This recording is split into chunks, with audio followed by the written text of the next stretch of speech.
Smosh. Shut up! One of the oldest and most viral channels on YouTube. But as they became bigger and bigger and were eventually acquired by a company called Defy Media, what started as a genuine love for making these videos, there was kind of this tone of the more work you do, the higher the value of the company is, the more the stock value is going to be, turned into a passionless grind to pump out video after video. And I can literally go back and look at the videos and I could see when my passion started deteriorating and when it was just like gone. Causing Anthony, one of its founding members, to leave. I'm leaving Smosh. This is the story of how Smosh was created, fell apart, and just recently was reborn again. Anthony and I can say, officially, that we own Smosh. Smosh started all the way back in 1999 when Anthony Padilla and Ian Hecox were in their 6th grade science class. They were matched together on a school project and soon found out that they had a very similar sense of humor. And we were like drawing flies on trash and thought it was really funny. I still remember that day of just like bouncing off each other. And thus a friendship was born. Fast forward to 2001 and Anthony gets diagnosed with an autoimmune disease called HSP. It's basically a disease that causes your immune system to attack its own red blood vessels. I was incapacitated for half a months. year, right? Yeah, I was bedridden for like 3 months. But this also gave him a lot of free time which he used to learn how to code. This all led to the release of Smosh.com in 2002. And it originally started off as just a website for me and my group of friends to talk on like a forum together, really? like really before social media was a thing. Then eventually Anthony and his friend Ian would start posting lip sync videos to the website. But then something unexpected would happen. Two teenagers have become known worldwide after a silly idea turned into a smash hit on the internet. Within just a couple months of the website launching, people started catching wind, and the users on the website started to skyrocket. What started as a fun side project just for Anthony and his friends turned into tens of thousands of users watching these lip sync videos and chatting in forums. But there was a problem. The more popular those videos started getting, the more money I had to pay for those videos to be seen. You're like, ah, shit. So when Anthony and Ian found out about a little website in 2005 called YouTube, they quickly started posting their videos there. One of these videos being their Pokemon lip sync video, which ended up becoming the most viewed YouTube video at the time. And after this, things went crazy.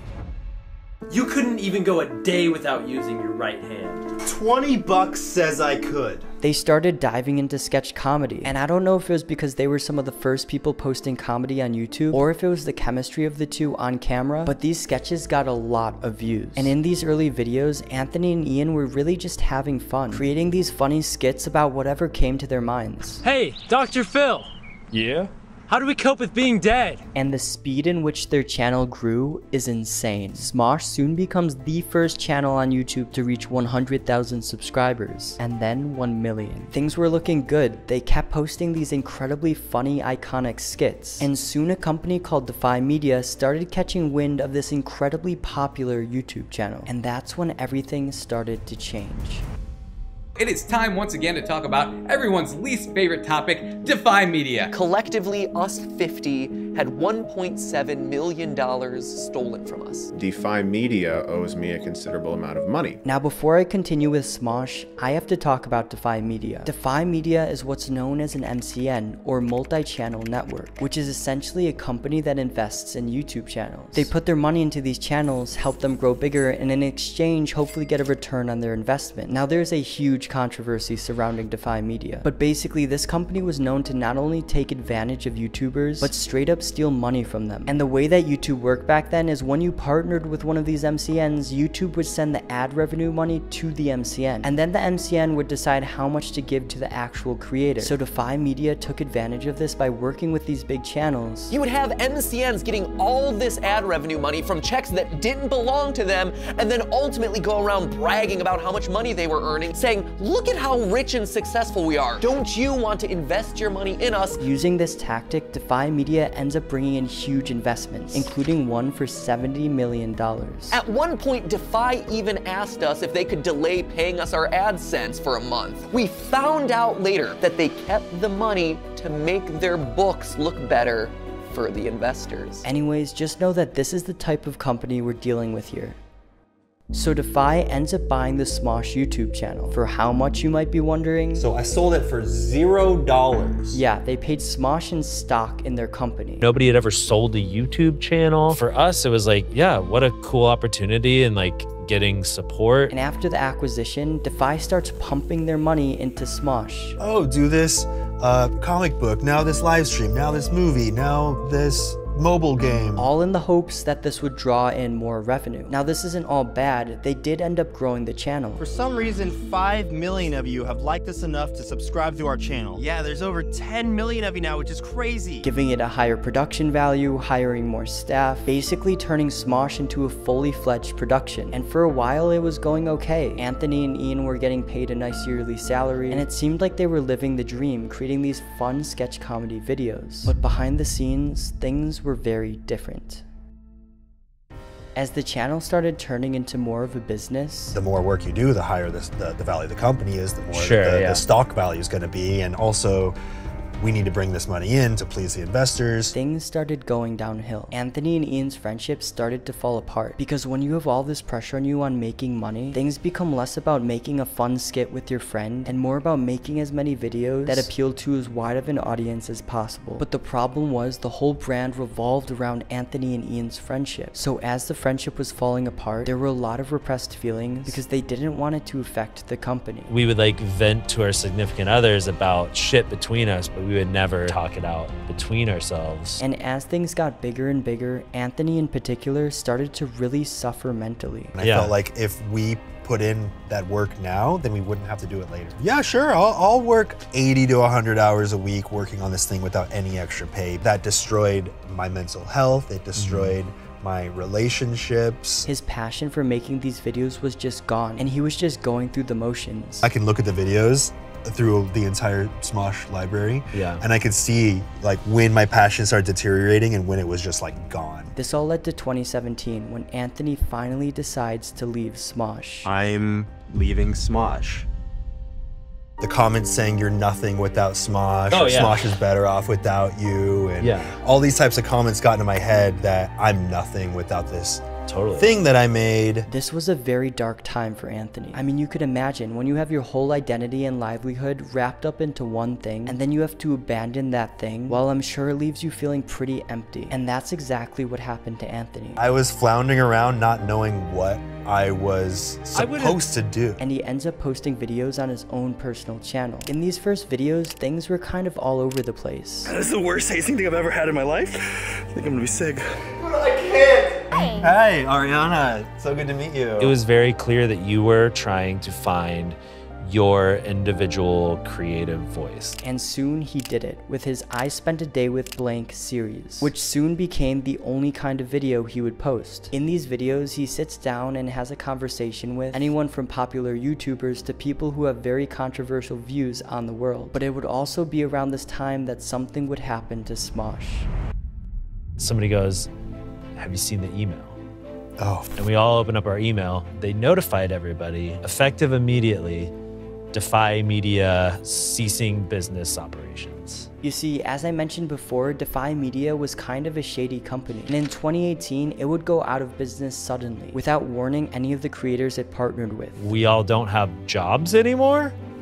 Like, what is Smosh? Like, is it done? And this became a huge topic on YouTube, with a lot of YouTubers going at Defy Media. But this all left Smosh in a weird place. With no money from Defy to make these skits, and tons of staff to pay, things were not looking good for Smosh. But luckily, there would be someone who would come out of nowhere and save the company. And that was Mythical Entertainment. Now, if you don't know, Mythical is owned by popular YouTubers Red and Link, and buying Smosh allowed them to keep making videos. And it would also be around this time that Anthony and Ian started to rekindle their friendship. You see, ever since Anthony left Smosh in 2017, they pretty much cut off all communication with each other. But when Defy went out of business and was reacquired, the two finally met up after years of no communication. In fact, it would be when they first met up and had lunch. You know, we're sitting there and we're like laughing, and like the pressure was definitely not there. When they realized the magic between the two of them was still there. I was like, my childhood friend that I grew up with is still here. That I thought that it was just no going back, but seeing that feeling that we then recreated with Smosh for so many years it was still there, almost like it had never left. And then they got a crazy idea. What if we bought Smosh? I reached out to Rhett and Link. Yeah. I said, look, Anthony wants to come back. But there's a caveat here. Here's the thing. Yeah. He's not going to do it unless we own it. And they were totally on board. The business of it all got worked out, and I'm so happy. We just always had this instinctive pull for you guys to be together. And as the deal is being hammered out, Anthony and Ian meet up in private to write their first sketch back as Smosh. In the back of my head, I was like, dude, this is gonna be so cringe. What was it? What did you think it was gonna be like? I thought it was gonna suck. We started writing pretty quickly. I was like, we're like laughing. And like, I was just like trying to take it in, and it was like, we're actually doing this again. And we're like falling right back into this sort of creative process, and it works. Finally, after years, Smosh was back where it belonged.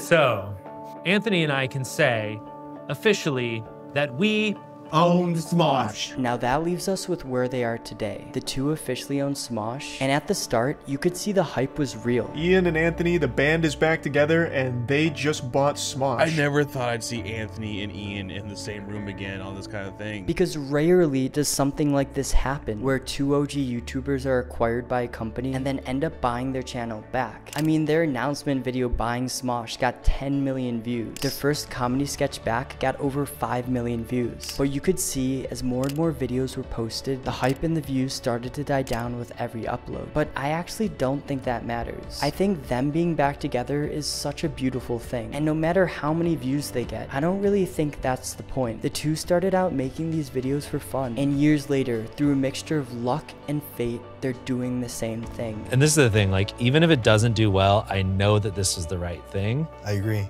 And if we burn it to the ground, I am happy to do that with you. And that to me is beautiful.